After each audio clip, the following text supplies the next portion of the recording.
Welcome! In the large catalog of Netflix original anime, I'm surprised that one of my favorites is actually a stop-motion short series, which despite the cute and comfy looks, actually had me reflect on life a few times. The series I'm talking about and will be recommending this time is Rilakkuma and Karou. Very much like a similar Netflix anime, Aggretsuko, Rilakkuma and Karou takes a cute mascot character and forms a story injected with some hard-hitting realism to make for a cuddly yet introspective watch. Despite looks, these two definitely are not kid shows, but for whatever reason this series doesn't seem to be as big of a hit as Aggretsuko was, which saddens me as while I do love Aggretsuko, I do prefer Rilakkuma over it. While sure Aggretsuko has a bit more fleshed out characters, but Rilakkuma and Karou was just a really comfy and calming watch that actually had me do some self-reflection from time to time. The series follows Karou, a young office lady who's underappreciated at work, nagged by her family, and just dealing with the struggles of adult life. However, luckily she's able to find a bit of escape at home with her cuddly bird Kiritori, who's just the gosh darn best, as well as two toy-like bears who just randomly appeared at her home one day, being Rilakkuma and Rilakkuma. I think I got that last one wrong. And also, I think they're bears? They both have zippers on their backs, and according to the Rilakkuma wiki, his true appearance is unknown, which kind of makes these two supposed bears' random appearance at Karou's place a bit more creepy than it should be.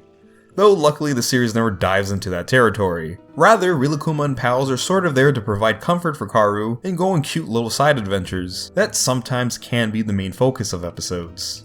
But for the most part, it's all on Karou, with her learning how to deal with how friends and people move on, finding some direction in her life, as well as qualities about her that she should improve on, as well as handling her intense thirst for the sweaty delivery guy. Seriously, I'm not joking, there was a whole episode where she almost went depth because of that dude. Now, some of the events Karou goes through really do strike a chord with me, probably the strongest of which happened in the very first episode, where her plans going soccer reviewing with her friends are ruined as they cancel one by one, as many of them have other things going on in their lives at the moment, whether it be getting married, taking care of their families, or having a successful career, which makes her reflect on what she's done with her life at that point. And man, that hits home. I've seen so many people I used to go to school with get into their dream colleges or jobs, see others travel the world, and even start families of their own.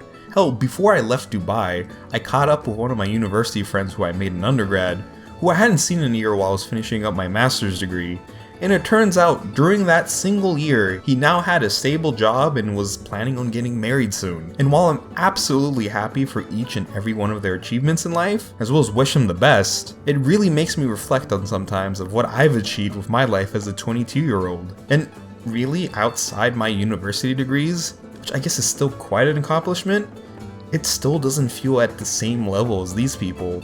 And this is something that I come to reflect on every now and then. And this amount of introspect came out of the first episode of this show. In a later episode, Karou actually falls into a pool of despair while thinking how worthless she would be if humans had price tags attached to them, which was a pretty dark subject I was not expecting to see from this show. But despite all this, the series never becomes soul-crushing. I mean, honestly, with the way it looks, that would be impossible.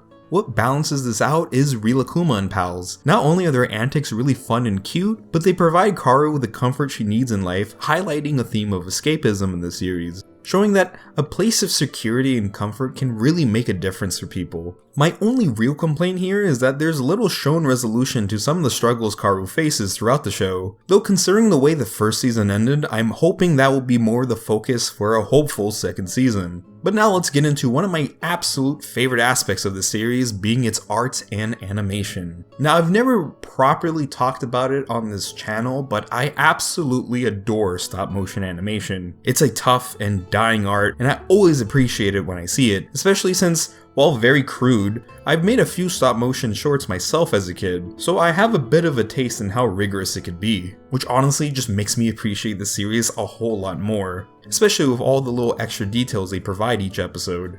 The style of the human characters sort of remind me of those old puff tissue commercials, which I always found very comfy and charming, which is honestly the best way to summarize the whole look of this series. There's also tons of great looking shots and creative moments thanks to the series taking place in a time span of a year, allowing for great visuals of the changing seasons. One of the more standout episodes, as well as one of my personal favorites, is episode 5, which features a ghost haunting Karou's apartment during a rainy night, which features loads of unique and spooky visuals and changes of animation style.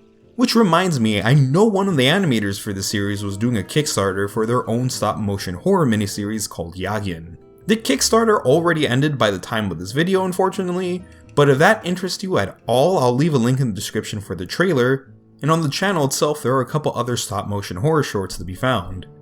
But to wrap up, Rilakkuma and Karou is one of my favorite Netflix originals. It's charming and delightful, yet made me think and feel more than most other animes I've seen recently. Not to mention this series is short and easy to watch with 13 12-minute episodes. So definitely give this one a watch because I really want to see a season 2. And with that, as always, I am Mr. Falconpunch. Be sure to like, comment, subscribe, and I'll see you guys next time. Peace.